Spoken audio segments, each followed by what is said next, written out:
So Ozymandias sets it up to where he ultimately makes Dr. Manhattan the fall guy. So everything that Ozymandias does in the movie, all of the incredible horrific thing, like the cancer causing things earlier, like the one girl who came out with cancer that Dr. Manhattan supposedly did, and then he like fucked right off to Mars. Um, they show that Ozymandias had planted some of those things to make Dr. Manhattan seem like a very hazardous guy to be around because he's no longer human flesh. He's now made of radiation, or he's very toxic to people. Just by being in the same room as him, you're going to come down with something that will end your life. And then the unchecked power that Dr. Manhattan has. He's no longer flesh. He's basically a god. He can do anything he wants on any whim. I mean, he took out Vietnam in the movie. He's aided so many different countries win wars. And at what point will he go, you know what, the world's no longer worth it, and then just kill the world? And during that entire time, how the being the middle of the Cold War when the movie takes place, Russia and America and China and all the different countries are still at war with each other. And somebody I watched earlier had even pointed out that the war room scenes with Nixon Yeah, which, as an are, aside, that yeah, makeup is absolutely yeah, atrocious. I mean, if you're gonna do a fake nose, it really helps if I don't see the latex line. That would be fantastic. So, it just not complimenting the makeup. But anyway, sorry, go yeah, on. no, yeah, and he's and that actor, God forgive him, but yeah, he's definitely doing the wobbly cheek kind of action, and yeah, is easily the worst makeup in the entire movie. Hell, even the comedian in the beginning when he's all his face is all loose and wrinkled and flabby, looked better than Nixon. But then again, Nixon's got the better lighting.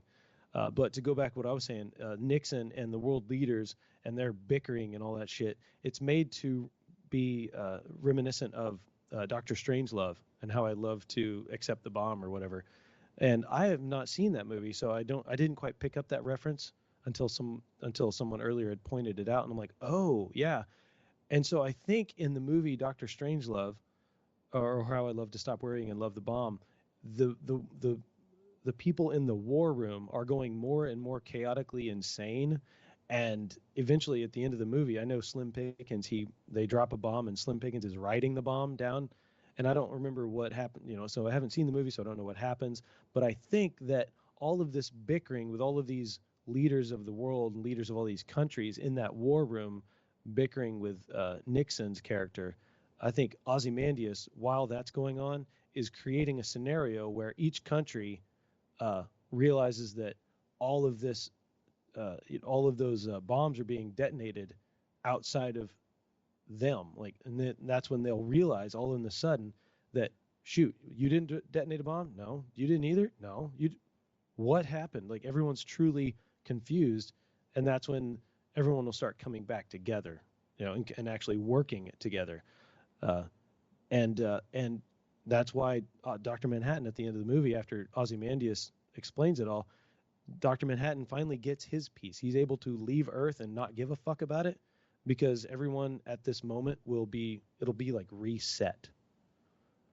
Yeah.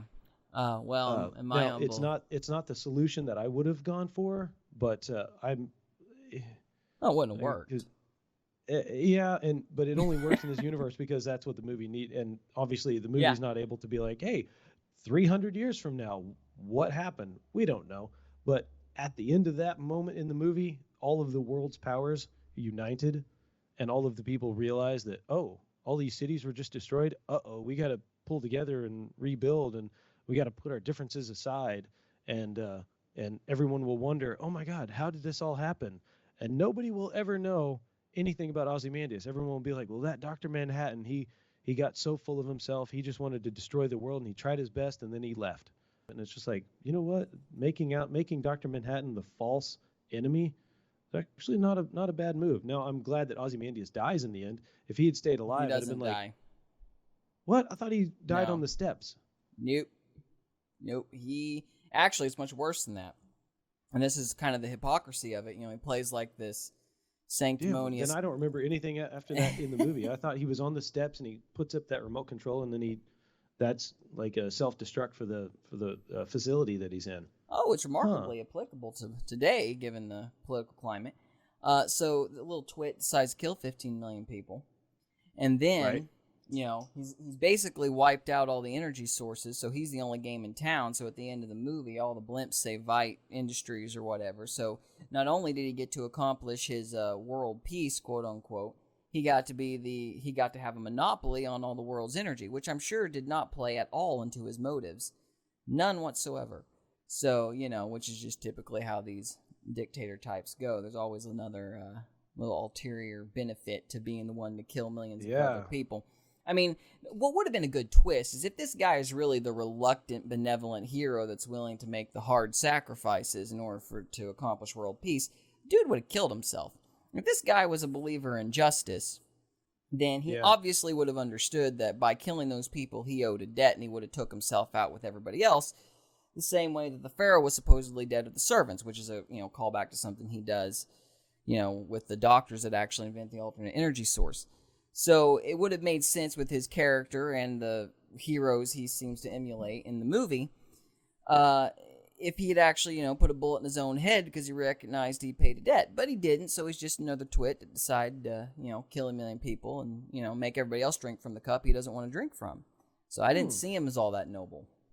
And for another thing, he is not, if I may be pretentious myself, he is not nearly cynical enough about human nature. What would have happened is everybody went, oh my gosh, Dr. Manhattan blew up all these cities. He must be working for the Russians now. Or they would have found somebody else to blame and associated Dr. Manhattan with them. Or they would have argued about how best to take Dr. Manhattan, then killed each other before Dr. Manhattan ever came back to planet Earth. So, it's not nearly cynical enough about people.